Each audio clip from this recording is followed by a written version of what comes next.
guys, welcome back to my channel, Tales and Tomes with Amy.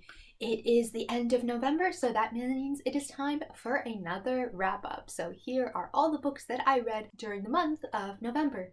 I tried to list these in chronological order in the time that I read them, from the beginning of the month towards the end of the month. So the first book I read was SORCERY of Thorns, and this was a cutesy YA fantasy novel. It's about this girl. She grew up in this sort of library, and the books are kind of magical, where they're like grimoires, and like they actually are somewhat sentient, and if not stored properly, they can actually turn into weird, crazy parchment monsters. So it falls upon these like super specialized librarians. Oftentimes they're called wardens, to like handle these type of books when certain wizards or mages aren't using them. So I thought that was just a really interesting concept, just both just as being a book lover, but also as a pagan, where, you know, grimoires is a big part of the, you know, sort of pagan witchcraft sort of culture. So it was nice to kind of see that incorporated into a modern fantasy novel. So overall, yeah,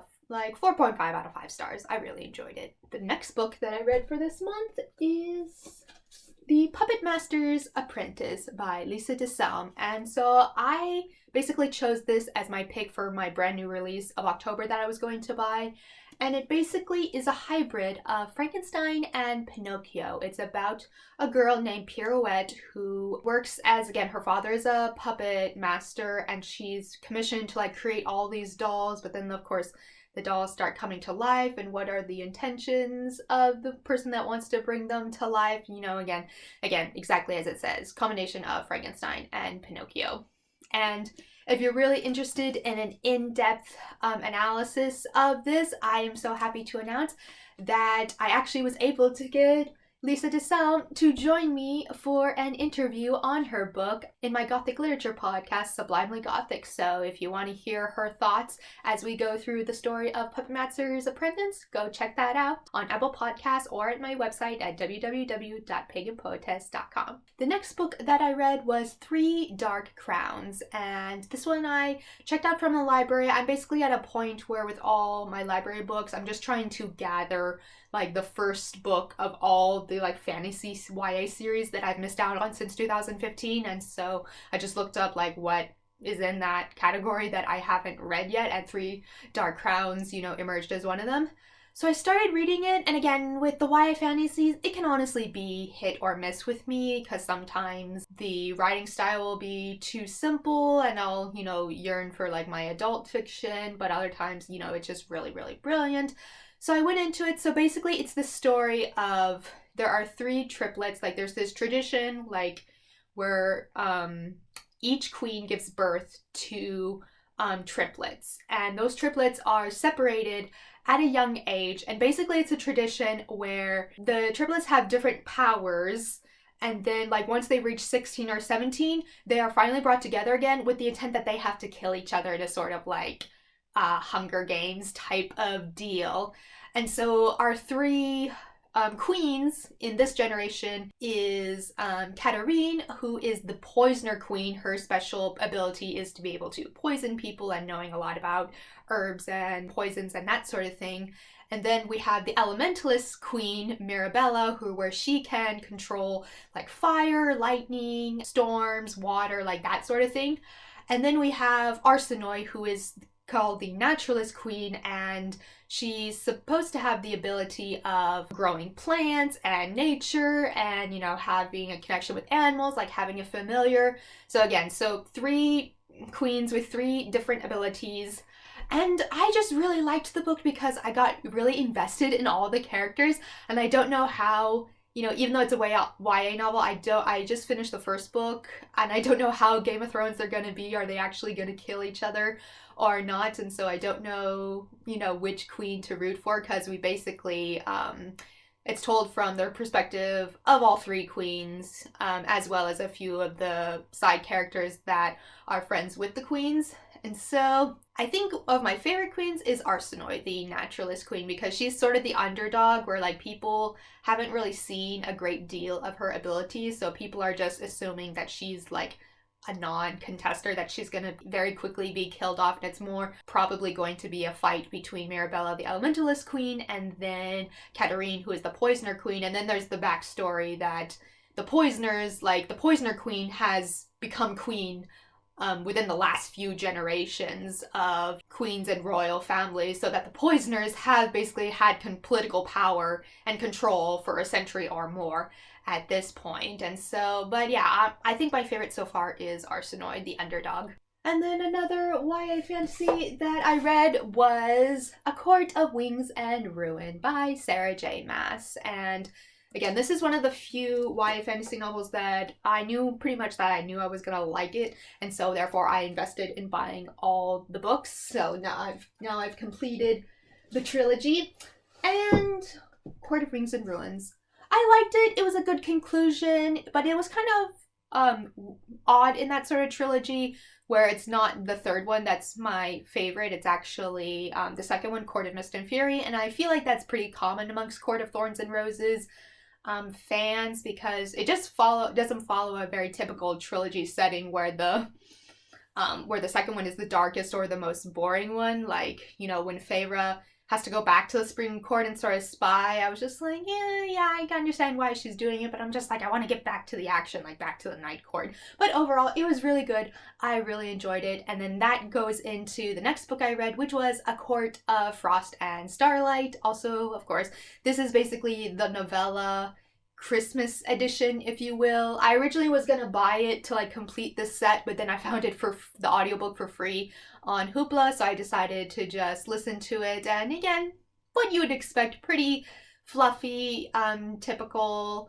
Although it got a little deep in terms of, you know, seeing a few characters like after the war and seeing how broken they are. So in between all the fluff, there was a little bit of, you know, themes of PTSD, both on a personal level and then a societal level. So yeah, I would give it a go. I am all caught up with Court of Thorns and Roses, so that I will be ready for Court of Silver Flames when it comes out in January or February of next year. And then I read A Christmas Carol by Charles Dickens, and I read this specifically for the Christmas edition that I'm going to do for my Sublimely Gothic podcast. I'll either post it on Christmas Day or maybe a few days before that. And I'm not the biggest fan of Dickens because he's the king of run-on sentences, and I'm not really, you know, into that. And I'd seen so many adaptations of the Christmas Carol. It's, you know, it permeates pop culture in so many different ways, but I enjoyed the fact I can say that I've read it. And what struck me most about it was just the description of food, like all like the candied fruits and like the sizzling sausages. Like, you know, definitely for Dickens, Christmas is not about presents. It was about the food. And there were so many periods where it was basically just food porn, like describing all this delicious food. Like the last time I read a book that went that detail about food would have to be Redwall. And then the other book I read this month for my Gothic Literature podcast was The Woman in Black by Susan Hill. And I'd watched the movie, the adaptation of this book with Daniel Radcliffe, and I remember really, really liking that movie, so I was excited to read the book.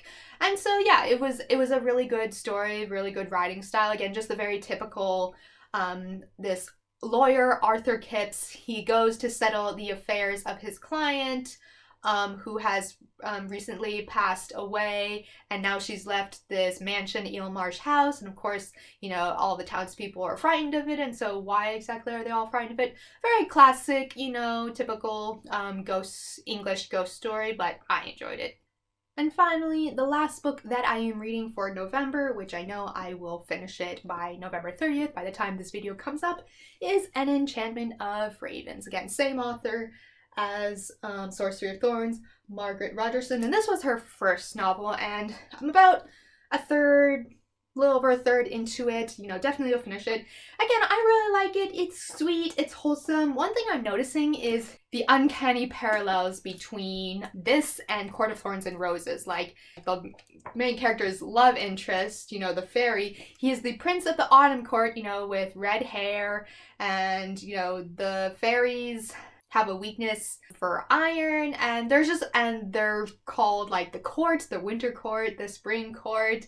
Like it was just a lot. Like it just kind of think like I don't like it's not like I think like I really enjoy the story so far. It's not that I think that oh like she completely plagiarized and Sarah J Maas should go after her or anything, but it just got me thinking about, you know, just the whole notion of, you know, how do we stop between like tropes and then very specific authors' ideas. And I just started thinking about this as reading this book in comparison to Court of Thorns and Roses, because I watched that video, those two videos that Lindsay Ellis did about, you know, all the court cases about, what's her name, Addison Cain, and how she's gone after other authors in the Omegaverse. Like she's trying to claim ownership over certain universal tropes, and you know the court case got, you know, basically thrown out and Addison Cain lost, and then she, you know, lied in court, committed perjury, and so that kind of had everything fall apart. And so Lindsay Ellis did this